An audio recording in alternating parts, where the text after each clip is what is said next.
Welcome to Everyday Ethics, everyone. I am your host, Michael Liebowitz, here with the lovely and brilliant Persephone. And we've got some great stuff to talk about, but please remember super chats and super stickers are very much appreciated. And with that, I'll just turn it over to Persephone and she can get us going. Please don't forget to follow us on Twitch and find all of the shows on Spotify.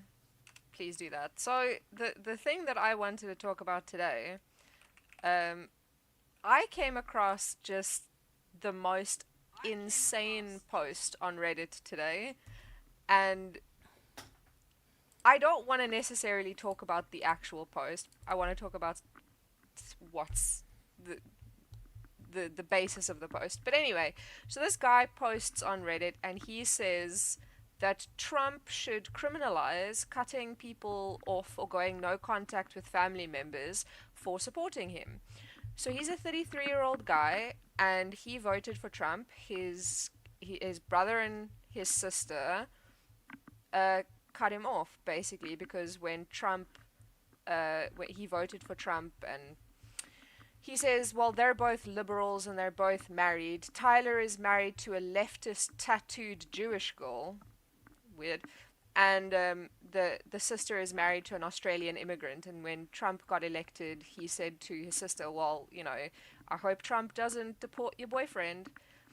And so his family went no contact with him. And the post was basically saying Trump should criminalize this, which is insane. We're not No, going to so talk about yeah, that. no. Well, here's the thing. I mean, I do want to say one thing about him. He's clearly a dick, right? Yes.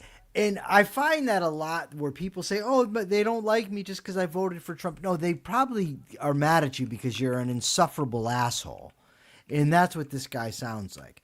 But the larger point here is there is this idea that because you are blood related to somebody, that you owe them to put up with them, to tolerate them, basically that you are at their disposal. And I'm not suggesting that cutting family members off is easy. I'm not suggesting even that it should be used lightly. I'm saying that it can be done and it would be moral in some instances. Now, I do have a story about family that is not about cutting people off, but it is about family and problems with family. So, Subby, my friend, it's his dad's birthday on Saturday, and Subby's having a party here on Saturday. So, Diana and me received the RSVP. He sent it out about a week before the party and said, let me know if you're going to come. Let me know by Saturday. That's the past Saturday. Because, among other things, you want to know how much food to buy, who's going to bring what, all that sort of stuff. So he made it clear, let me know by Saturday. So, I responded within 2 minutes. I'll be there. Diana responded within the hour. Rochelle, who lives here also, responded within 2 minutes, even faster than I did. So anyways, and most of the people responded. So Subby's two sisters didn't respond. So, Subby asked me, what should I do? I said, you don't have to do anything. They can't go. That's it. And the thing is, well, I'll get to that in a second. So anyway, so then Sunday comes around and Subby sends the text out. Okay, thanks everybody for RSVPing. For everybody else, sorry, but it's too late. You can't come. The sisters then send them text. What are you saying? We can't come to the party? Now, they had like a week in advance to say so, and they didn't. And then they're upset because now Subby is sticking to his thing, saying he can't go. Now, let me tell you a little bit of a story. Let me just back up a little bit. When I was incarcerated, there's job positions were called tiermen. The tiermen are basically block janitors. We stay out and work after everybody else locks up. It's also a time where we can run around and, do little extra things that we want to do. So there's a hot pot in the block but you have to wait in line to use it. So if you've got 2 hours for rec, at the end of rec, if you want water, you might spend 20 minutes waiting in line. So guys generally don't want to do that. So what they'll then do is call the tierman, hey, can you go get me some hot water? And I said, wait a second. You were just out for rec during your time, but didn't find it important enough to go wait in line. But now you want me to take my time and go do it. So what you're saying to me is your time is more important than mine. Yes. It's not. Not to me, it's not. Right? And that's what this reminds me of. It's like you didn't have enough consideration and respect to respond when you had almost a week to do so. But then when you're told, okay, well, then you're not coming, now you're upset as if Subby did something wrong. And I have been at pains to tell Subby, no, sir, you didn't do anything wrong. I don't care what anybody says. You have a right to have people in your life that are going to respect you. And if they don't, you have the right to treat them accordingly. Now, I don't hate his sisters or anything. And I by no means am telling Subby, don't ever talk to your sisters again. But at the same time, boundaries are important, right? And I think for everybody out there, when you set boundaries for people, family or anybody else, if they don't respect you and your boundaries, you then don't owe them to do things for them. I'm sorry, but the interesting thing is Subby is the guy that he's very generous. He's very generous with his time. He's very generous with his money. And I've been telling Subby for a long time, even when I was in prison, Subby did a lot for me. And I would tell him, listen, dude, you have to do for you, right? Your life matters. And that means you have the right to tell people no, including me. Right? If I ask too much, or if you just don't fucking feel like doing it, right? Like you don't have to give me a long drawn out explanation. If I say, hey dude, can you do this? No, I don't want to, is fine. Right? And that's fine in life. But he has a conflict because he really, wants to do things for people. So he always is the one that tries to bring the family together at his house here. We're going to have a party, and it's always an issue of some sort. And I'm like, dude, at some point it's you, right? Because you keep doing this. You keep subjecting yourself to this.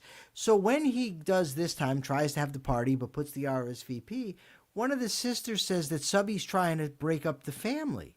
And it's like he's the one trying to bring the family together, but because he's setting standards, you're now saying no. But that's ludicrous.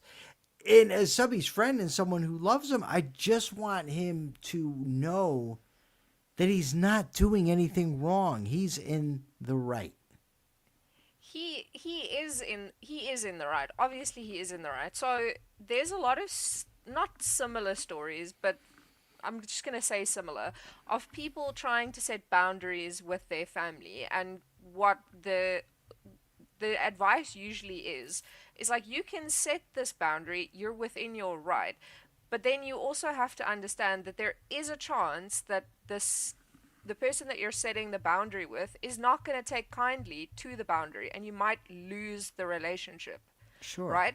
And so I think that's what stops a lot of people from setting boundaries, is that they want their boundaries respected, but not enough to risk losing the other person. You know what I mean? So that's I'm going to send you something I want you to play. I'm sending it right now. That's where the situation gets sticky for me, because if the chance is that you're going to, well, then the alternative is, if the alternative is doormat or lose somebody that doesn't respect you, I'm taking lose somebody that doesn't respect me every fucking time. And I mean, you can, I see the face you're making, but the point is, it's up to you in life what you're going to tolerate and what you're not going to tolerate. I 100% agree with you. I Can I bring in something a little personal, Persephone? I just want just between that what you and I talked about an hour ago. Yes. It's okay if I do so? Yeah. Okay. So I absolutely love Persephone. Everybody, I hope you all know that. Persephone is fantastic. She is a godsend to this show. So Persephone and I were talking a little while ago after the show. I don't remember exactly what it was about, but she was telling me how it's been, because I wanted her to schedule this and that, because she said she would. And she said, oh, but I'm tired and I have going on. And I said, listen, here's the thing. Here's the problem. Yeah, and I said, yeah, you have a lot of problems, but you have to move forward. And she said, and she told me, well, I do a lot for the channel, this and that, which is all true. But here's the thing. Persephone at the beginning contacted me. Persephone said, I want to help with the channel. I'm a marketing expert. I think I can help. And I said, okay, that's good. She's volunteered to do stuff that she doesn't have to do. But once Persephone commits to doing it, I expect it to get done, right? Now, she can say, well, I don't want to do it anymore, and that's cool. That's fine. She doesn't know it. But if you tell me you're going to do something, I expect you to do it. Right. So I told Persephone that, and I say that to her because she's my friend, because I adore her, and because I tell people the truth. Now, Persephone, if she says to me, you know what, then fuck you. Well, okay, that's fine. But I'm still going to tell you where I stand. Now, Persephone is an adult and she's a good human being, so she takes it well, as I would have. Jason Adams, thank you very much, sir, for the $1.99 super sticker. So I saw a reel, it may have been yesterday or the day before, that really captures, and this is something that I think is important. So I want everybody to hear it. The ability to be disliked, because it's the only way you Hold can on. free yourself. Let me just start it from the beginning. You have to develop the ability to be disliked, because it's the only way you can free yourself from the prison of other people's opinions. If you set a boundary with someone and they leave, that's good. It means the boundary worked. It means that you're actually going to be better off without them. I think everyone should learn to be happy alone, because then you'll never have a reason to associate with people who make you feel like shit. All right, how do I get this off now? Because my whole screen is now, the whole is black. How do I change this? Oh no. What do you mean it's black? It's fixed. It's No, gone. no, but I don't have any options anymore. At the bottom, I can't see anything. I can't see the super chats. Did your screen do the big small thing again? Do you No. have to click the Okay, there it is. Okay. So there's a couple of comments. So they don't feel the need to respect boundaries because they haven't been held accountable, because implicitly we all know that family gets more leeway because they have the shared childhood experience. Sure, and I'm not even saying that's wrong necessarily, right? I mean, you have attachments, you're close to these people. That doesn't give people a license to mistreat you. Now, in the case of Subby, this is family dynamics that have been taking place forever. In some situations, people are downright toxic, right? And are just very, very bad for you. And, it's ultimately up to each person has to decide what you're willing to take. Me, I want to be happy. I don't want to be a miserable human being. Like, I don't want miserable people fucking up my life. I just don't. Okay, so Subby brought something else into the equation that we could talk about if you want. I'm okay with it, unless you have more to say on this thing right here. No. Okay. We can talk about this. Okay, so let me give a little background. Subby has 4 siblings. When Subby was young, I don't know, it was before I knew him, his father divorced his mother, and his father went and got a new family. I say it like he went and picked them up at the market. His father remarried and had stepchildren. They became his father's priority, right? Subby and his family were poor. They often struggled. Dad wasn't there.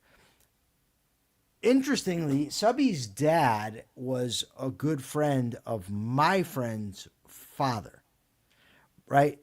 And Subby's dad back then wasn't a nice guy. Now I love Subby's dad. Great guy. He's changed a lot. Very, very nice guy. But in Subby, in Subby's psychodynamics, he's got issues going back to when he was a kid, even though his father's great now. So Subby's dad is a non-confrontational type person. So instead of, for instance, saying to the sibling, no, you're wrong about this, you should have RSVP'd, he'll say something like, well, you know how your brother is. Like, that's the line. Oh, But it's so, I hate that. so you have a situation where the dynamic is Subby is feeling also like he's not being stood up for. And then he had the realization that dogs barking are annoying. No, then he had the realization that the dad doesn't really stick up for any of the siblings. But the point is for Subby, and he's watching, is that, again, it's up to Subby to communicate to people what he wants and what he expects, and then to hold the line. That doesn't mean, now Subby can go to Dad, I really wish you would stick up for me when I'm right. That doesn't mean his dad's going to do it, right? But you still can tell him, right? One of the things, and this reminds me of that irks me. It's a pet peeve of mine, right? When parents don't acknowledge where they fucked up. A lot of parents will say things, well, I just did the best I could, for you guys. No, the fuck you didn't. You know what I mean? No, you did not do the best you could. Now my mother was sickening with going in the other direction. What my mother would do is say, I know I was a terrible mother. I was horrible, because then it turns her now into the victim of just throwing herself at it. No. What I'm talking about is just own it. I didn't always do my best. There were things that I did that were wrong. And, that's it. So, for instance, if you have a kid that doesn't like to work, but part of it is because like my grandfather, for instance, my father, when he was a little kid, my grandfather was the most critical person I've ever met in my life. Like, he used to tell me, and you do everything wrong. You do everything backwards. You don't do nothing right all the time. Putting on a coat. You don't do that right. Whatever. So my father, when my grandfather would go to work, my father would go get the lawnmower and mow the lawn. And he was so happy for when my grandfather would come home so he could see that he mowed the lawn. My grandfather came home and mowed the lawn over again. Right? When you send that kind of message to a kid, and again, I'm a believer in personal responsibility and free will, but nonetheless, there's a context. When you send that message to a kid over and over and over again, don't be surprised when that kid's 18 years old and doesn't want to go to work. Because his whole life, he's been told and shown that what you do is not good enough. My grandfather and my grandmother was a horrible alcoholic. All the time, drinking. My grandparents would fight. It was savage. And so my father he starts drinking at 11, starts shooting heroin at 15, ends up a disaster. His life, his fault. But there was never, ever an acknowledgement from my grandparents for the role that they played. It was just, look how horrible this kid is. And I see that a lot with parents. They criticize their adult children without taking any consideration into the effect that they had on them. So now I flip that back a little bit. If that is you, Persephone, or that is me, my parents are both dead, you have the right to communicate that to your parent. But again, don't be surprised if your parent doesn't get it. If your parent doesn't admit it, right? Or if they push back on you. All you can ever do in life is express your viewpoint, set your boundaries, and move forward. You cannot control how people respond to you. I have a slightly related story. So my sister and my mother, they live together, right? And Yeah. my mother can be very critical, and she can be my mother wants things done the way that she wants them done. She wants us to live our lives the way that she wants our lives lived, right? So there's not a lot of understanding that the way that we live is not the way that she lives. She wants us to do things the way that she does them. And my sister phones me constantly because they're constantly fighting, and she, I don't know, maybe is under the misapprehension that my mother only does that to her. And I'm like, no, she does that to all three of us. And so she goes, but I don't see it. Like, I don't see like you getting so upset with mom because she does that. And I'm like, no, because when my mother starts doing that to me, which she does often, you know, she'll come to visit me and she'll say, well, why is this packed like this? Why don't you put this here? And I say to my mother, I don't want to have this conversation. We can talk about something else, but I'm done with this conversation. Or if she phones me and she starts, you know, going over the same thing again and again and again. And I'll say to her, I'm not going to have this conversation. And if she keeps pushing, then I stop the conversation. If she keeps going, I will just hang up on her. If she's in my house and we're speaking, I'll just walk away. And my sister can't understand that, because my sister will just let my mother do this to her, and then she'll get frustrated and then she'll phone me. I'm like, just tell her that you don't want to speak about it. If it's not something that you want to hear, you just tell her that. And if she keeps going, walk away. But it's like she can't set that boundary with my mother, because she's like, oh, well, it's my mother. I can't do that to her. And I'm like, why? My mother knows that if she keeps pushing at the same thing, I'm either going to hang up on her or I'm going to leave. So she's kind of learnt now with me that she can't just keep doing the same thing over and over and over again. She can't harass me. And if she says, this is the way I want it done, I'm like, well, then you can do it, but this is my life and I'll live it the way that I want to. But my sister can't do that. And I think a lot of people do struggle when it is family. And if it is their parent, they're like, oh, well, you know, they raised me, and therefore I have to put up with whatever. What about the people, Persephone? Like, you're telling a story where you and your sister get treated similarly. But there's also people that live in families where the kids get treated vastly different with each other. Right? Yeah. And it turns into someone will say, oh, what a great, grandfather we had. And the other person's like, what are you talking about? Golden Right? child. Right. You were treated differently. I'm not annoyed with Persephone at all. You do sometimes get that look on your face, though. No. So let me just tell you what occurred. I got a message through Facebook Messenger. And somebody was very insulting about a post I made about Ayn Rand. I then looked, that's the private thing. I then looked at the public post, and he said very, just sick things. So I went back to the private post and told him, you're a vile human being. Right? So that's why I was looking annoyed. That's crazy to me. Yeah, that is nuts. There's so many comments. Oh, you were talking about the golden child, like the parents who treat their kids very differently. Yes. So, you'll have somebody that thinks that, grandpa or dad, oh, what a great upbringing we had. Like, no. And then there's also denial plays a big part, where people are like, oh, no, everything was good. No, the fuck it wasn't sometimes. Not always. My sister, I love my sister to death. I'm 10 years younger than her, right? And I find it, and of the three kids, right, there was me, my brother born first, complete fuck up.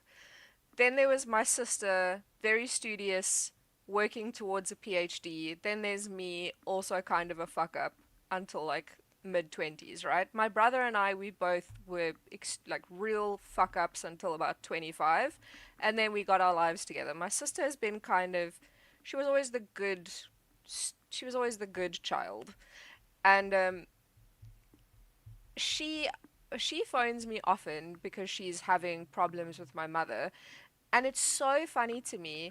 We had a conversation the other day, and she was saying that she finds it so difficult to live up to what kind of parents our parents were. And I was like, what do you mean? And she goes, well, like mom and dad, they were both like, they were so supportive and they were so, and I was like, what house did you grow up in? Like, what are you talking about?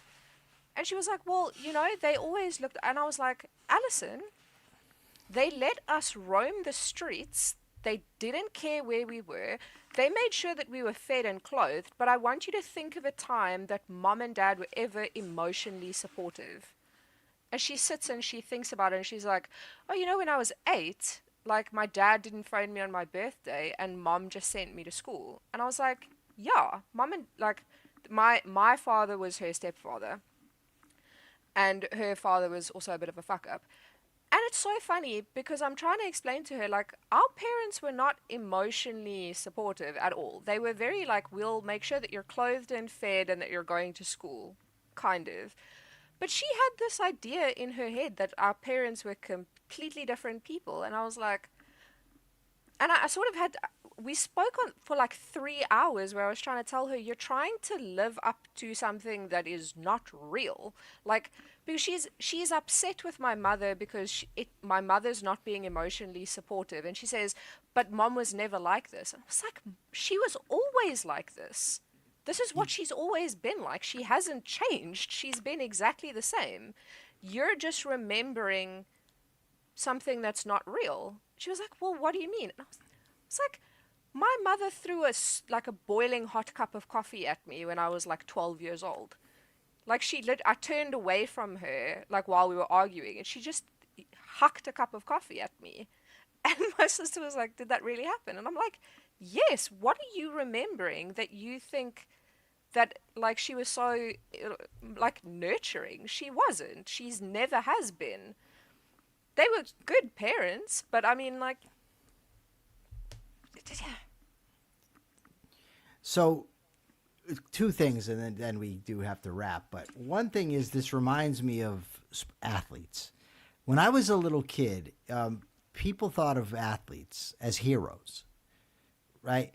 And you really, like now with social media and everything, you know everything about these people, and you're like, no, right? Yeah. But back then and before I was born, they were thought of as heroes. In the movie The Bronx Tale, it's interesting because the gangster, in my view, was right. The kid tells him Mickey Mantle is my hero, and the guy says, "Yeah, tell Mickey Mantle to tell you to pay your father's rent and see what he says to you." And the kid said that to the father, and the father got mad. You shouldn't say that to my son, that kind of thing. But the guy was ultimately right. This is not a hero. He's an athlete. But people create fictions of other people and then, believe them. And somebody in this, on another guitar channel says, there are people who still live under the spell of their parents, and then there's the rest of us. When I was a kid and a teenager, I wanted to be like my father so badly. And if my father would call me a pussy, like, oh my God, I tried to live up to this so much, this tough guy image, this gangster shit, in a large part of my decisions to do that led me to prison. And I remember when my mother first died and her husband, I always hated this guy. He was a real scumbag, but my father says to me on the phone, I'm going to hit him with a car. And now at this point, it's 2008. I was 31. So my father would have been 53 years old at the time. And I'm like, what? Like, my mother's dead and you're going to go hit this guy with a car? And he's like, yeah. I said, what, are you out of your mind? I said, what? And he says, oh my God. He says, this is not my son talking to me. He said, listen, kid, I know you changed, but come back a little bit. And I'm just like, this is ridiculous. No. This guy's 53 years old and this is what he's talking about. Because I had broken that spell. And and in that moment, it just occurred to me how ridiculous it ever was that I gave two flying fucks about this guy's opinion about anything. All right, so we're out of time. I just want to say one last thing. So, on like there's people that are still under the spell of their parents. I think that with everybody, you have to acknowledge who a person really is. not who you want them to be, right? So with my mother, I know exactly who my mother is, and I know how my mother is. And it's why I have a much better relationship with my mother than my sister does, because I acknowledge exactly who my mother is. I know what her faults are. I know what her strengths are. So I don't hold her to a standard that she's never going to be able to meet. And I think that that's important to do with everyone in your life. You can't hold people to a standard that they can't meet or that they won't meet because it's what you want. If a person, you have to acknowledge that people are who they are and they're not going to be different just because you want them to be. And it makes it a lot easier to have a decent relationship, because if you acknowledge who a person is and what they are capable of, what they are willing to do, then you don't have unrealistic expectations of them. Because if you have unrealistic expectations of your friends or your partners or your parents and they don't live up to that expectation, then you're disappointed. But if you acknowledge who a person is, then you don't set those unrealistic expectations in the first place. Thank you, Persephone. And this has, I think, been a great discussion. Thank you, Persephone. Thank all of you for the comments. And thank you, Subby, for allowing me to share your story. 15 minutes from now, we will be doing Crime, Criminals, and the Culture of Corrections, 3:15 p.m. Eastern Time here on the Rational Alternative YouTube channel. Please check it out. Thank you, everybody. And until then, be ethical.